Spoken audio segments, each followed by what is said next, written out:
Okay, so I'm gonna make the sound a little bit quieter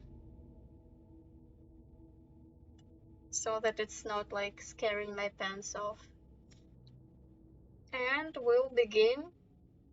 This is Dagon or Dagon by Lovecraft, and this is supposed to be a short story. Okay, but we will figure it out as we go, how short it is actually. So let's go. Yeah. Dagon is a faithful interactive adaptation of Lovecraft's work focused on story and atmosphere. You will not find difficult choices, action sequences, or inventory management here, and movement is limited to progressing through locations along with the plot. Okay. I'm writing this under an appreciable mental strain, since by tonight I shall be no more. Okay. During the game, you'll encounter interactive elements. Some of them will allow you to continue your journey, others reveal interesting facts about the original story. Some of the trivia is hidden. In order to find these secrets, focus your eyes and look for the Elder sign. Okay. You can also access all the found facts later, they will be available. Alright. So... okay. This is for me to continue the plot.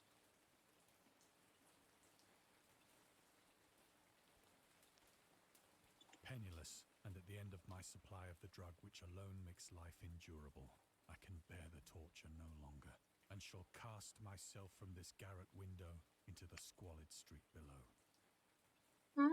Okay, suicide, very nice. Do not think from my slavery to morphine that I am a weakling or a degenerate. Okay, is there... When you have read these hastily scrawled pages, you may guess, though never fully realize, why it is that I must have forgetfulness or death.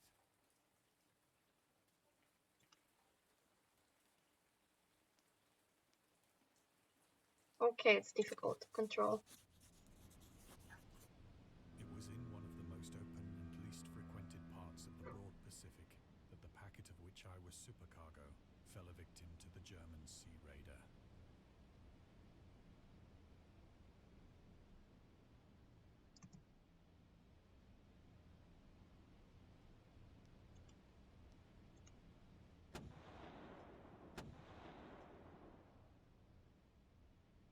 The Great War was then at its very beginning, and the ocean forces of the Hun had not completely sunk to their later degradation. So that our vessel was made a legitimate prize, whilst we of her crew were treated with all the fairness and consideration due us as naval prisoners.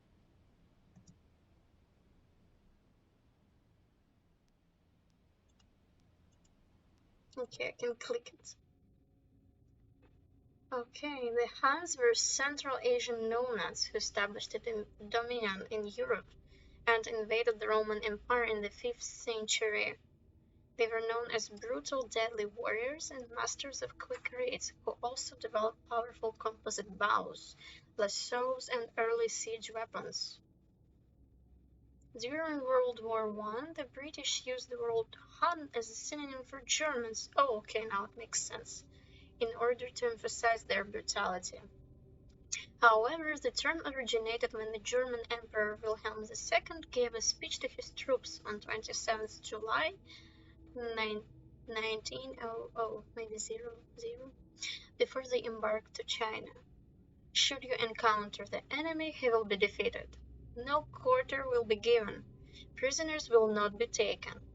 Whoever falls into your hands is forfeited. Just as 1,000 years ago, the Huns under their king Attila made a name for themselves, one that even today makes them seem mighty in history and legend. May the name German be affirmed by you in such a way. in China that no Chinese will ever again dare to look cross-eyed at a German. The refusal to take prisoners was a clear breach of the laws and customs of war adopted during the First Hague Convention of 1899.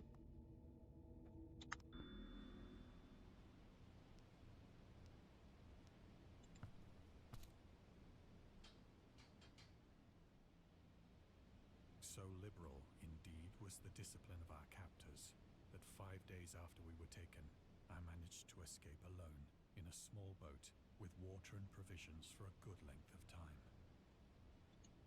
Lucky indeed.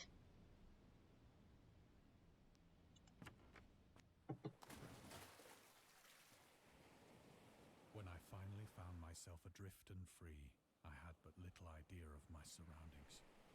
Never a competent navigator, I could only guess vaguely by the sun and stars that I was somewhat south of the equator. Oh gosh, this is so beautiful. Ooh, I have goosebumps. Of the longitude, I knew nothing, and no island or coastline was in sight.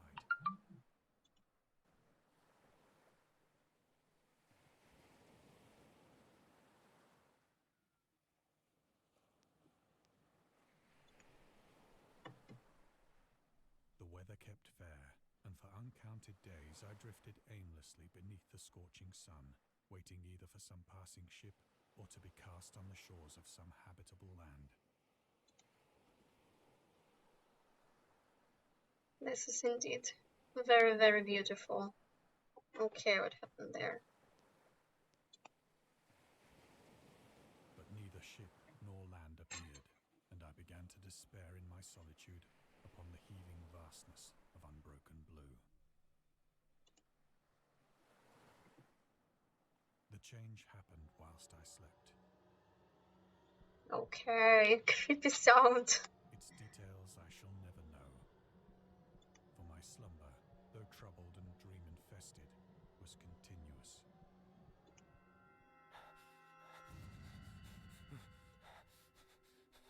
What the heck? What? What? Oh, Jesus When at Christ. last I awoke, it was to discover myself half sucked into a slimy expanse of hellish black mire, which extended about me in monotonous undulations as far as I could see, and in which my boat lay grounded some distance away. For how long he must have been sleeping? Oh my god. And one might well imagine that my first sensation would be of wonder at so prodigious and unexpected a transformation of scenery. I was in reality more horrified than astonished. Makes complete sense to For me. there was in the air, and in the rotting soil, a sinister quality which chilled me to the very core. The region was putrid with the carcasses of decaying fish, and of other, less describable things which I saw protruding from the nasty mud of the unending plain. Perhaps I should not hope to convey in mere words the unutterable hideousness that can dwell in absolute silence and barren immensity. There was nothing within hearing, and nothing in sight, save a vast reach of black slime.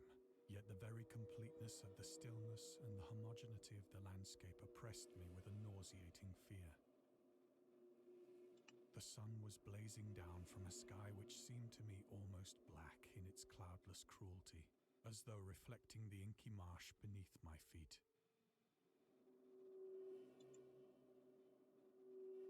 Okay.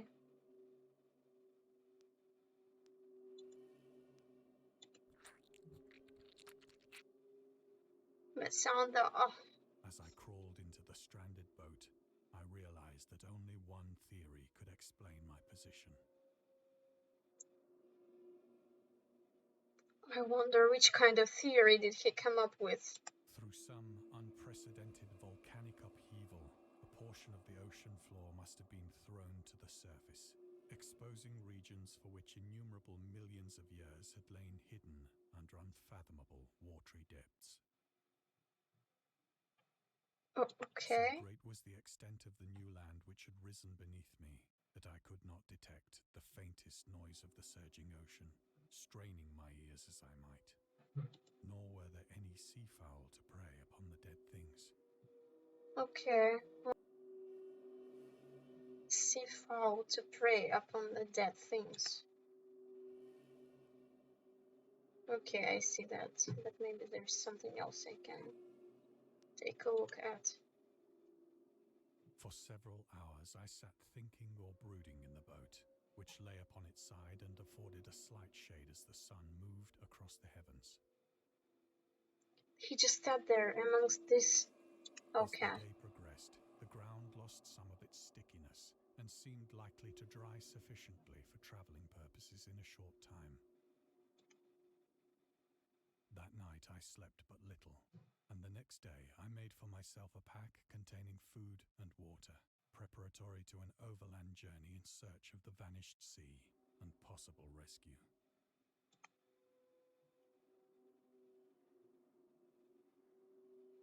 This looks even more horrible as the night. On the third morning, I found the soil dry enough to walk upon with ease. But Jesus, this is so beautiful. The odor of the fish was maddening, but I was too much concerned with graver things to mind so slight an evil, and set out boldly for an unknown goal.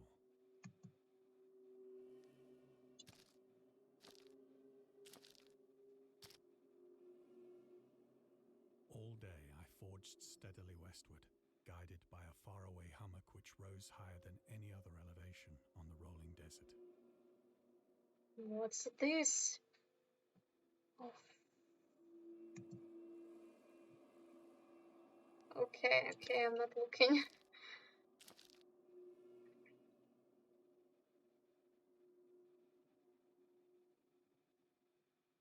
I guess they want me to look.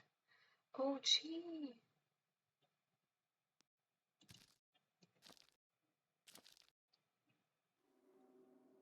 That night I encamped, and on the following day still travelled toward the hummock, though that object seemed scarcely nearer than when I had first espied it.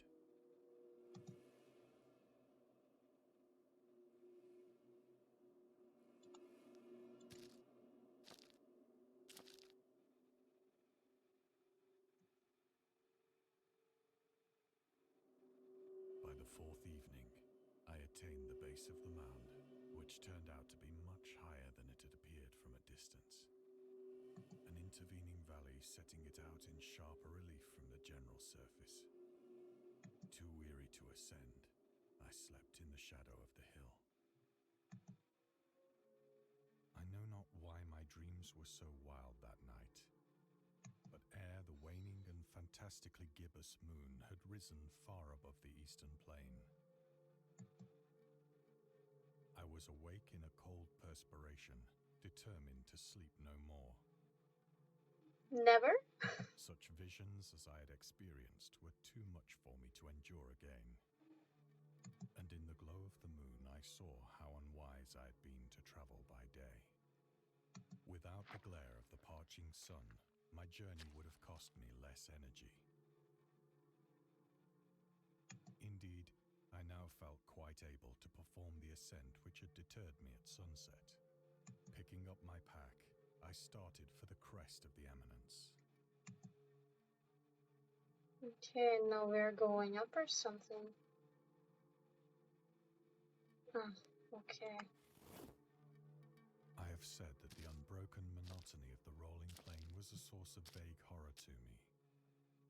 I honestly have goosebumps. But I think my horror was greater when I gained the summit of the mound and looked down the other side into an immeasurable pit or canyon, whose black recesses the moon had not yet soared high enough to illumine.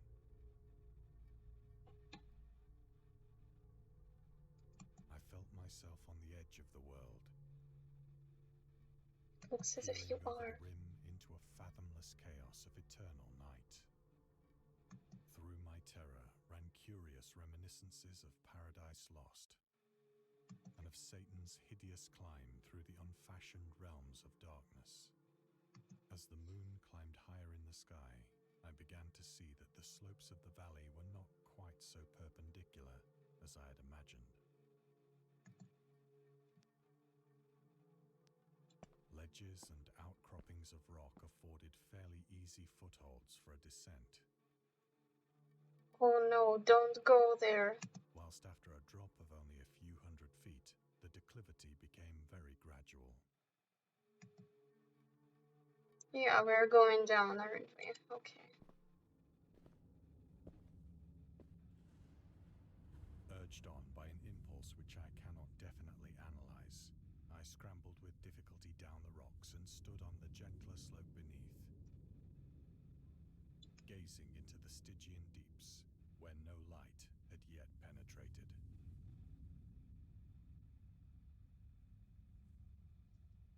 All at once, my attention was captured by a vast and singular object on the opposite slope, which rose steeply about 100 yards ahead of me. An object that gleamed whitely in the newly bestowed rays of the ascending moon.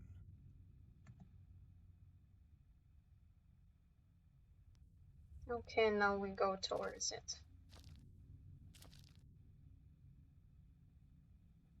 That it was merely a gigantic piece of stone, I soon assured myself. But why is it of such a perfect shape? But I was conscious of a distinct impression that its contour and position were not altogether the work of nature.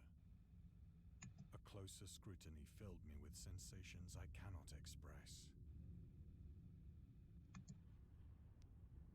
For despite its enormous magnitude and its position in an abyss which had yawned at the bottom of the sea since the world was young, I perceived beyond a doubt that the strange object was a well-shaped monolith, whose massive bulk had known the workmanship and perhaps the worship of living and thinking creatures. Dazed and frightened, yet not without a certain thrill of the scientist's or archaeologist's delight, I examined my surroundings more closely.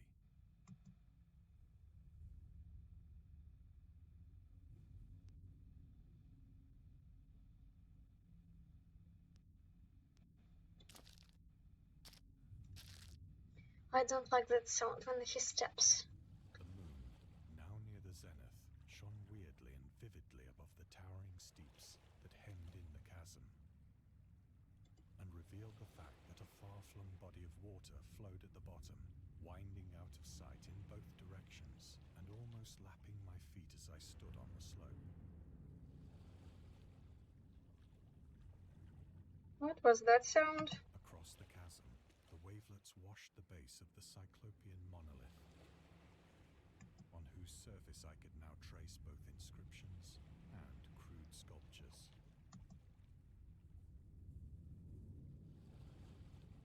Okay, the sound is like creeping me out.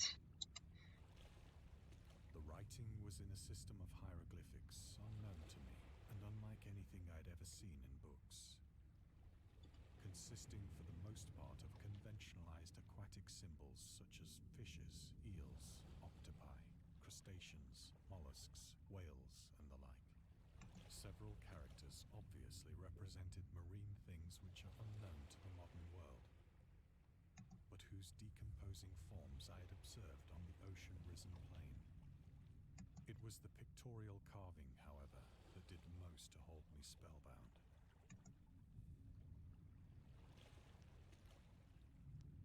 I mean, of course, that's Cthulhu right there, isn't that?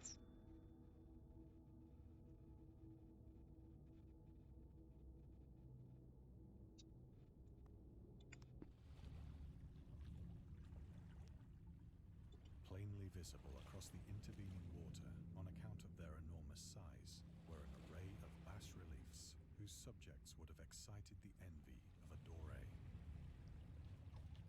I think that these things were supposed to depict men, at least a certain sort of men, though the creatures were shown disporting like fishes in the waters of some marine grotto, or paying homage at some monolithic shrine which appeared to be under the waves as well.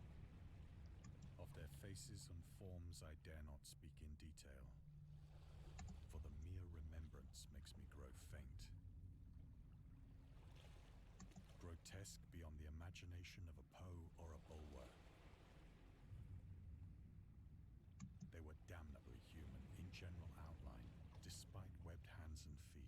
shockingly wide and flabby lips, glassy, bulging eyes, and other features less pleasant to recall.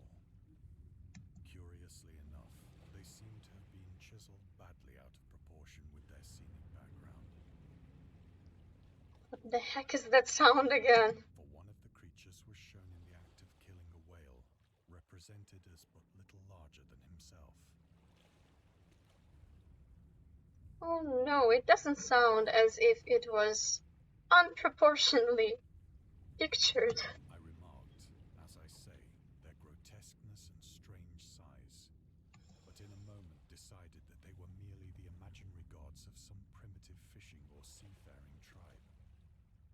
Some tribe whose last descendant had perished eras before the first ancestor of the Piltdown or Neanderthal man was born. Oh, I hope you're right. But I kinda feel that you aren't. Awestruck at this unexpected glimpse into a past beyond the conception of the most daring anthropologist, I stood musing whilst the moon cast queer reflections on the silent channel before me. Then, suddenly, I saw it. With only a slight churning to mark its rise to the surface, the thing slid into view above the dark waters. Polyphemus-like and loathsome, it darted like a stupendous monster of nightmares to the monolith, about which it flung its gigantic scaly arms, while it bowed its hideous head and gave vent to certain measured sounds. Yeah, of course you fainted. Then,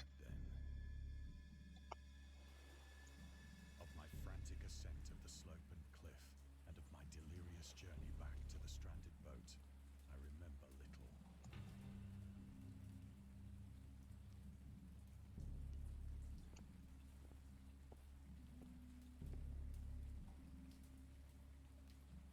I believe I sang a great deal, and laughed oddly when I was unable to sing. Okay. Having fun, aren't you?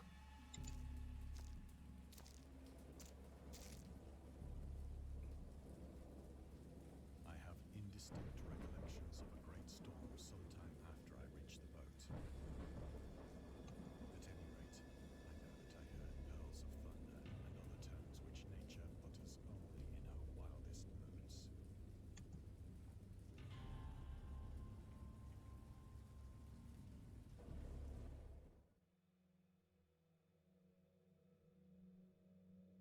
When I came out of the shadows, I was in a San Francisco hospital, How did you appear there? brought thither by the captain of the American ship which had picked up my boat in mid-ocean. In my delirium, I had said much, but found that my words had been given scant attention. Of any land upheaval in the Pacific, my rescuers knew nothing, nor did I deem it necessary to insist upon a thing which I knew they could not believe. Yeah, just give it a rest. Okay. This looks as if he is lying like on a table. This looks like a tablecloth to me. Okay. Okay, something interesting here. Okay, this is about the Lovecraft himself. Okay. Why any sane human being can believe in the possibility of universal peace is more than the conservative can fathom. Should the entire civilized world agree simultaneously to disarm, one or more nations would undoubtedly retain secret armaments, and at the proper time take advantage of their more altruistic and less astute contemporaries, in a wild career of conquest against unarmed victims. No country is or ever can be above warfare, until the basic impulses of the human animal shall have miraculously changed. Okay, that has a point though. I had the door opened on its own, Once I okay. sought out a celebrated ethnologist and amused him with peculiar questions regarding the ancient Philistine legend of Dagon. the fish god.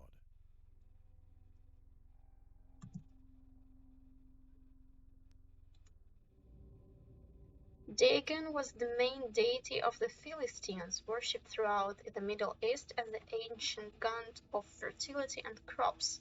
In Hebrew, the word Dagon was a common noun for grain. The rulers of Akkad chose him as the patron saint of their war conquest.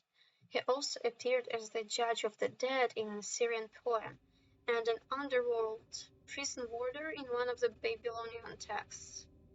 He is often mistakenly taken for a fish god due to the wrong interpretation of his name, as in Hebrew the word dag means fish. In Lovecraft's works, Dagon is an underwater deity ruling over the deep ones, a humanoid race with fish traits that resides in the oceans. He is worshipped by a secret cult called the Esoteric Order of Dagon. Okay, I guess so the deep ones were the ones that we saw on the monolith, and Dagon is that scary thing that came out of the water, right?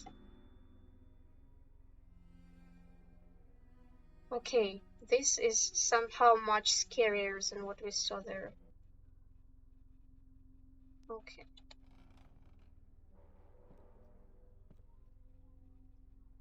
But soon perceiving that he was hopelessly conventional, I did not press my inquiries.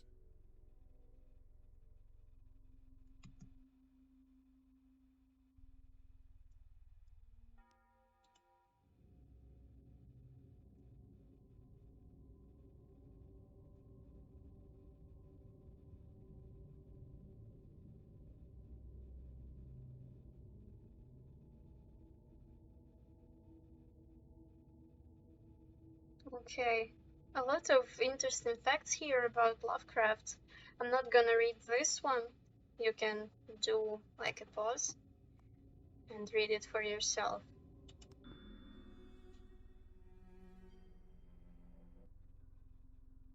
Okay. So what can I do here? What are those scary sounds? Oh, I guess this is a sign for me to leave, yeah?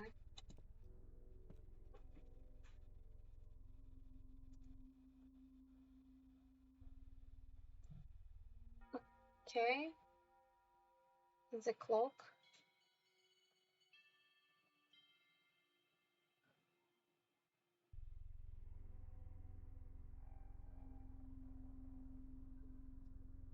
These are seriously creepy noises.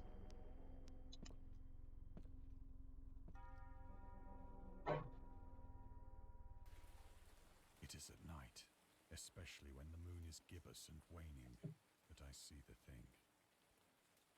I tried morphine, but the drug has given only transient surcease and has drawn me into its clutches as a hopeless slave.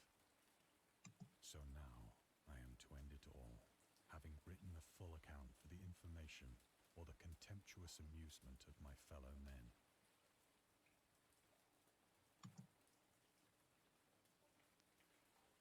Oh, Often I ask myself if it could not all have been a pure phantasm, a mere freak of fever as I lay sun-stricken and raving in the open boat after my escape from the German man-of-war. yeah, it actually sounds like a true This story. I ask myself, but ever does there come before me a hideously vivid vision in reply. I cannot think of the deep sea without shuddering at the nameless things that may at this very moment be crawling and floundering on its slimy bed, worshipping their ancient stone idols and carving their own detestable likenesses on submarine obelisks of water-soaked granite. I'm kinda ready to close my eyes now. I dream of a day when they may rise above the billows to drag down into their reeking talons the remnants of puny, war-exhausted mankind.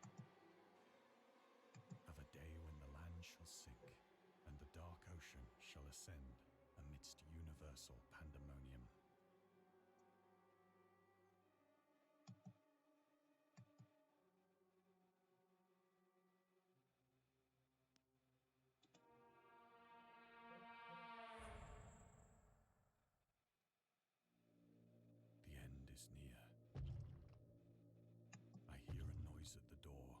as of some immense slippery body lumbering against it. Let's not go to the door. Oh, okay, of course, yeah, we It should. shall not find me. Oh, okay, and he's barricaded.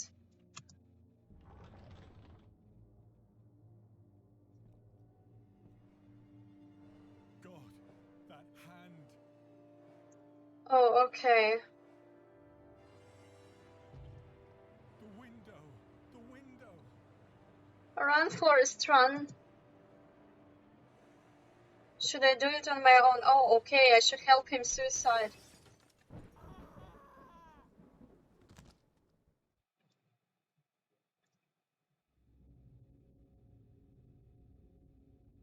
Oh, gee, and that's it?